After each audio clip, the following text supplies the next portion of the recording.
ताकर धामी जिंदाबाद, धर्म रक्षक धामी जिंदाबाद। भारत माता की, भारत माता की, रणकोची मैया की, रणकोची मैया की, पूर्णागिरी मैया की, गोलजू महाराज की, शारदा मैया की। आज विभिन्न योजनाओं के शिलान्यास और लोकार्पण के अवसर पर मां रणकोची के इस पावन स्थान पर आयोजित इस जन संवाद कार्यक्रम में मंच पर आसीन भारतीय जनता पार्टी श्री गोविंद सामंत जी, प्रदेश मंत्री श्री निर्मल महाराज जी, चेयरमैन नगर पालिका परिषद टनकपुर श्री विपिन कुमार जी, नगर पालिका परिषद चंपावत की चेयरमैन श्रीमती प्रेमा पांडे जी, ब्लॉक प्रमुख चंपावत अंचला बोरा जी, जिला पंचायत सदस्य श्री शैलेश जोशी जी, अध्यक्ष संकल्प सेवा समिति रणकोची मंदिर श्री नारायण सिंह रेंसवाल जी, मुख्य पुजारी और जिनके आज विशेष आग्रह पर मैं भी जैसा यहाँ पर अभी बोल रहे थे सब लोग कि इस जिम्मेदारी में आने के बाद तो मैं पहली बार आया, लेकिन इससे पहले भी मैं मां रणकोची के यहाँ पर दर्शन कर चुका हूँ। उनका आशीर्वाद लेने का मुझे सौभाग्य मिला है। इस गांव में मैं अनेक लोगों से उस दौरान मेरी भेंट भी हुई थी। यहाँ पर खिचड़ी का प्रसाद भी हम लोगों ने ग्रहण किया था। और आज श्री हरीश भट्ट जी ने और रेंसवाल जी ने इस पूरे कार्यक्रम के सेतु बनने का काम किया। श्री हरीश भट्ट जी, मुख्य पुजारी रणकोची मंदिर, श्री शिवराज सिंह कठायत जी, श्रीमती बबीता देवी जी, ग्राम प्रधान रियासी बमनगांव, भारतीय जनता पार्टी के जिला महामंत्री श्री मुकेश कलखुड़िया जी, पूरन महाराज जी, मंडल अध्यक्ष तल्लादेश श्री कैलाश सिंह बोरा जी, पुष्पा विश्वकर्मा जी, जिला पंचायत की सदस्य और हमारे गुरु गोरखनाथ के वहाँ के पूज्य संत जो हमारे बीच में आए, मैं उनकी उपस्थिति को भी सादर प्रणाम करता हूँ। और हमारे दिलीप दा पीछे बैठे हैं, श्री सूरत प्रहरी जी, रेखा देवी जी, नगर पंचायत बनवसा की अध्यक्ष, और मंच पर आसीन हमारे शंकरदेव पांडे जी से लेकर तमाम सभी उपस्थित हमारे नीचे बैठे हुए महिला मोर्चा, युवा मोर्चा, अनुसूचित मोर्चा, ओबीसी मोर्चा, किसान मोर्चा और सभी मोर्चों के हमारे आए हुए सभी पदाधिकारीगण, सभी अध्यक्षगण और दूर दूर से पधारे सभी हमारे बड़े बुजुर्ग। अब मैं सोच रहा हूं कि नाम लेना बहुत लंबा हो जाएगा। क्यों रोहतास जी? हमारे महाराणा साहब भी बैठे हैं यहाँ पर, हरीश हैसियत जी, सोनू रावत जी और सभी उपस्थित हमारे अभी भट्ट जी, जिनका मुझे यहाँ पर मंच पर स्वागत करने का अवसर मिला। कहाँ गए भट्ट जी? हमारे खिमानंद जी भट्ट जी, खिमानंद भट्ट जी, और विभिन्न क्षेत्रों से यहाँ ये हमारा बूम क्षेत्र है, आसपास का क्षेत्र है, पूरे क्षेत्र से आए हुए टनकपुर और चंपावत, तल्लादेश, मल्लादेश, खटीमा से भी लोग यहाँ पहुंचे हैं। हमारे माताएं बहनें, बड़ा अच्छा उन्होंने यहाँ पर आज कलश यात्रा भी निकाली है। मैं अपनी सभी बहनों को भी विशेष रूप से मैं उनको बहुत प्रणाम करता हूँ। अपनी हमारी बेटियां जिन्होंने सुंदर यहाँ पर स्वागत गान किया, उन सभी को मैं अपनी शुभकामनाएं देता हूँ। हमारे मंदिर के पुजारीगण जिन्होंने आज बहुत विधि विधान से देशकाल परिस्थिति के अनुरूप थोड़े ही समय में बहुत दिव्य और भव्य मां की आराधना ने वहाँ पर मुझे भी सम्मिलित होने का अवसर दिया। सभी स्कूलों से आए हुए हमारे सभी छात्र छात्राएं, प्रशासन के हमारे जिलाधिकारी जो सदैव आप सब लोगों के बीच में रहते हैं। मैं देखता हूं कि पूरे राज्य का अभी जन जन की सरकार जन जन के द्वार कार्यक्रम चला। मुझे लगता है कि चंपावत में शायद पूरा ही होने वाला होगा सबसे पहले। और मैं जो एक इन्होंने पूरा रिपोर्टिंग ग्रुप बनाया हुआ है विनोद कुमार सुमन जी ने और हमारे चीफ सेक्रेटरी श्री आनंद वर्धन जी ने, उस ग्रुप में सबसे पहले 4 और 5 के बीच में जन जन की सरकार जन जन के द्वार कार्यक्रम की रिपोर्ट सबसे पहले हमारे चंपावत की आती है। जैसे जिलाधिकारी जी, मुख्य विकास अधिकारी जी, उनके अन्य अधिकारीगण, पुलिस अधीक्षक श्री रेखा जी और सभी अधिकारीगण, कर्मचारीगण, मैं आज के इस अवसर पर आप सभी का अपनी ओर से बहुत स्वागत करता हूं, सबका अभिनंदन करता हूं और मां रणकोची को शीश नवाकर उनको प्रणाम करता हूं कि वो अपना आशीर्वाद, अपनी कृपा दृष्टि हमारे पूरे क्षेत्र पर, पूरे प्रदेश पर बनाए रखें। आज के अवसर पर मैं आप सभी को मकर संक्रांति की भी, मकर संक्रांति लोहड़ी भी होती है, अभी खटीमा जाएंगे तो वहां लोहड़ी वाले मिल जाएंगे सब। कई प्रकार के त्योहार हैं और हमारा विशेष रूप से उत्तरायणी, और आज कहीं कल हो रहा है, कहीं परसों भी हो रहा है, लेकिन आज से ही आप लोगों ने शुरू कर दिया है। रात से अभी गोविंद सामंत ने बताया कि यहाँ पर आज कलश यात्रा हो रही है और उसके बाद सांस्कृतिक कार्यक्रम होंगे, फिर गंगा स्नान होगा। तो मैं भभूतिया त्योहार के लिए सब उनको बहुत बधाई देना, बहुत बधाई। बचपन में हम लोग कहते थे वो काले कौवा क्या, आजा आजा खाले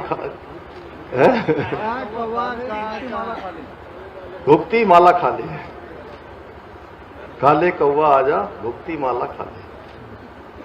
तो बड़ा मन प्रसन्न हो जाता था और बड़े सवेरे से जो है बिल्कुल नहा धो के, रात से नींद ही नहीं आती थी कि सवेरे सवेरे 4-5 बजे उठना है और सबसे पहले जो है पिठा अठा लगा के बिल्कुल जो है पूड़ी और मांस का जो बड़ा होता था बना हुआ लंबी माला पहन के बिल्कुल छत में। और आजकल तो थोड़ा मैं देख रहा हूं कि कौवों को भी बड़ी मुश्किल से जो है ढूंढने पर मिलते हैं, बहुत मुश्किल से मिलते ही नहीं।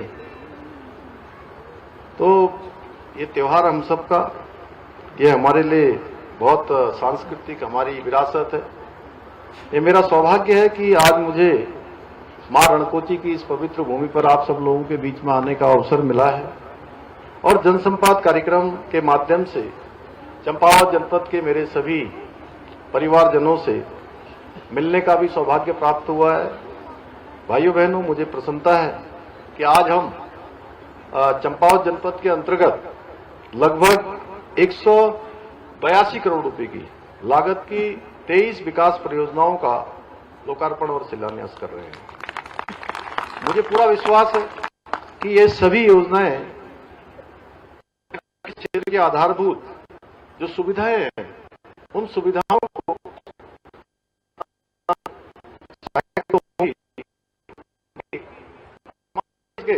नागरिकों को भी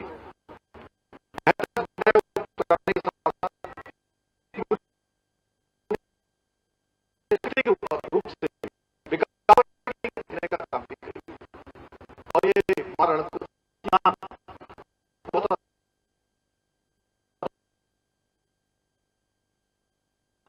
की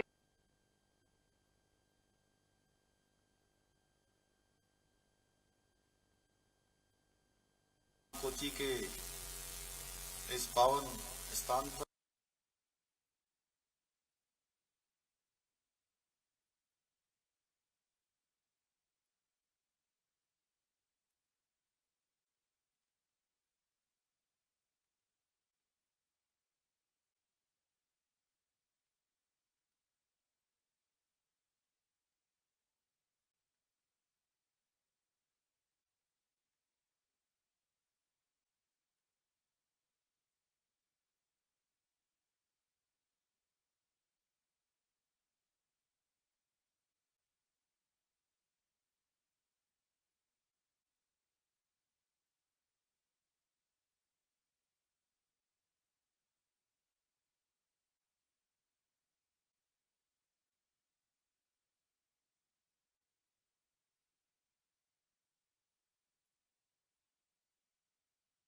बिल्कुल हाथ पांव फूल रहे थे। मैं वहां देहरादून में तो धूप आ रही थी, यहाँ बिल्कुल मौसम खराब था कि कैसे कार्यक्रम होगा। मैंने कहा चलो जी चलते हैं, देखते हैं। और जब हम वहां पहुंचने को हुए उससे पहले ही वहां बिल्कुल धूप आ गई, सूर्य भगवान आ गए और बिल्कुल बादल हट गए, कोहरा छट गया और सूरज निकल गया। और ऐसा ही जो है एक दिन देवीधुरा में हुआ।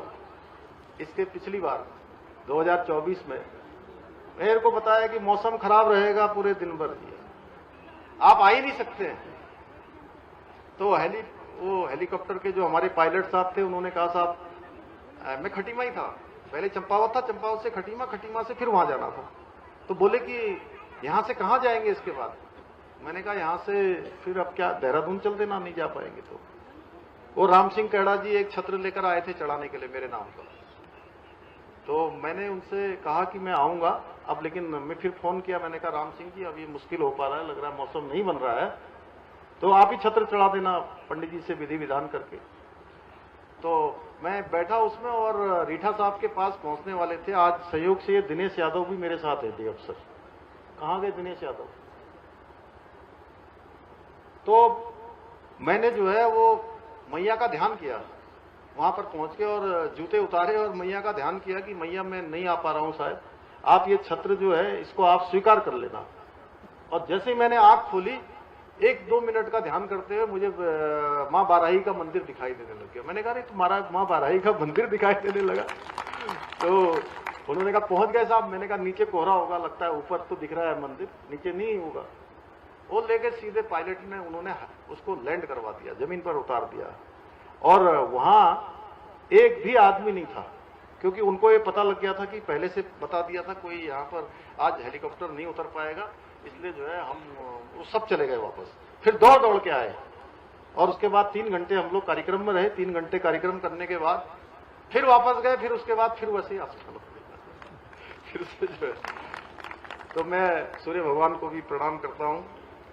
भाइयों बहनों, आज हमारे प्रधानमंत्री श्री नरेंद्र मोदी जी के कुशल नेतृत्व में और उनके मार्गदर्शन में हमारी सरकार हमारे सांस्कृतिक स्थान, धार्मिक स्थान, उसके समग्र विकास के लिए, पुनर्निर्माण करने के लिए, पहचान को सुरक्षित करने के लिए संकल्पित होकर काम कर रही है।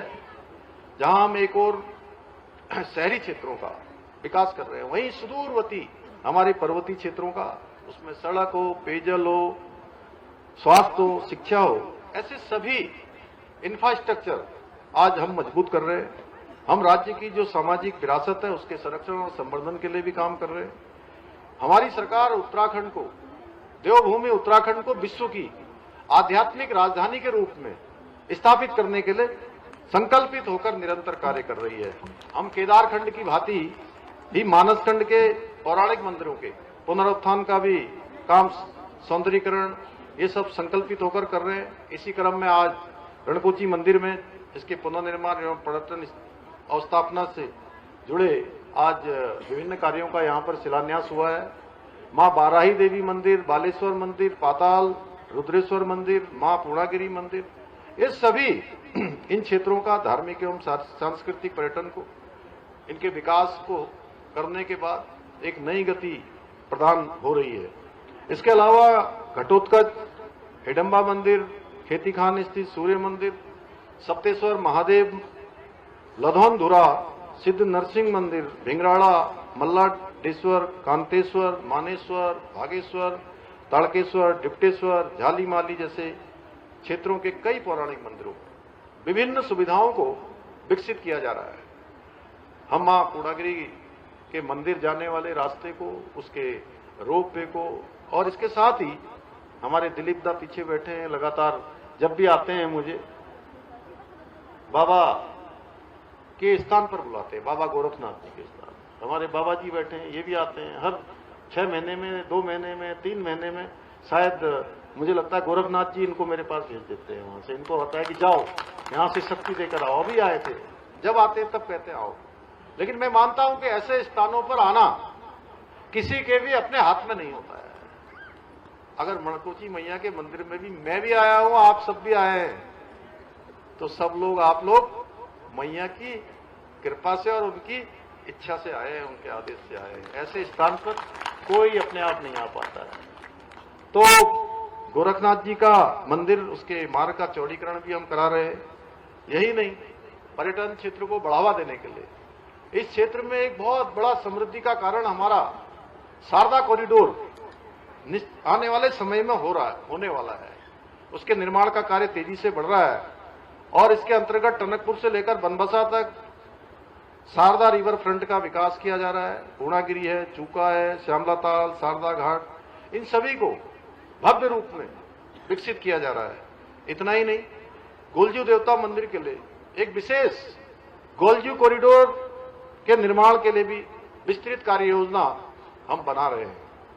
परंतु भाइयों बहनों, तुष्टीकरण की राजनीति करने वाले कांग्रेस पार्टी के हमारे लोगों को, उनके हम जो काम करवा रहे हैं, उन जो भी काम हमारे होते हैं, मंदिरों के विकास और संस्कृति के जो संवर्धन के काम होते हैं, या हम डेमोग्राफी की बात करते हैं, या हम यहाँ पर समान नागरिक संहिता लागू करते हैं, धर्मांतरण रोकने का कानून बनाते हैं, दंगा रोकने का कानून बनाते हैं, तो उनको बहुत परेशानी होती है, बहुत परेशानी हो रही है। क्योंकि उन्हें मंदिरों के विकास में संस्कृति की मजबूती नहीं, बल्कि उनको लगता है कि धन की बर्बादी हो रही है।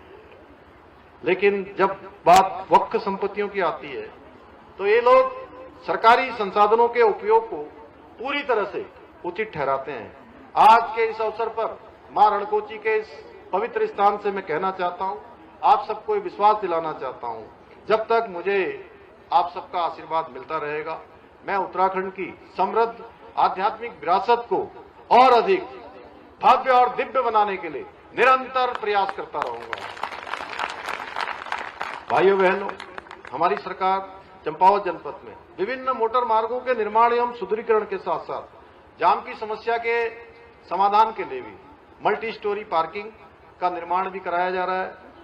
पूर्णागिरी मंदिर में भी हमने 5 लाख रुपए की लागत से पार्किंग बनाई है। रीठा साहब में 10 करोड़ रुपए की लागत से पार्किंग का लोकार्पण भी किया है। इसके साथ ही हमने चूका क्षेत्र के निवासियों के साथ पूर्णागिरी मेले में आने वाले श्रद्धालुओं के सुगम आवागमन के लिए हनुमानगढ़ी खेतखेड़ा में स्पान आर्च गडर पुल का निर्माण भी कराया है। इतना ही नहीं, टनकपुर ज्वेलरी मार्ग पर 50 करोड़ रुपए की लागत से स्पान आर्च मोटर पुल का निर्माण भी कराया जा रहा है। इसके अलावा हम रूपालीगढ़ से पंचेश्वर तथा पंचेश्वर से बलतड़ी तक मोटर मार्ग का निर्माण भी करा रहे हैं, जिसके हमारे इस सीमांत क्षेत्र के लोगों को कनेक्टिविटी को और अधिक मजबूती मिलेगी। जहां हम क्षेत्र की आर्थिक गतिविधियों को सशक्त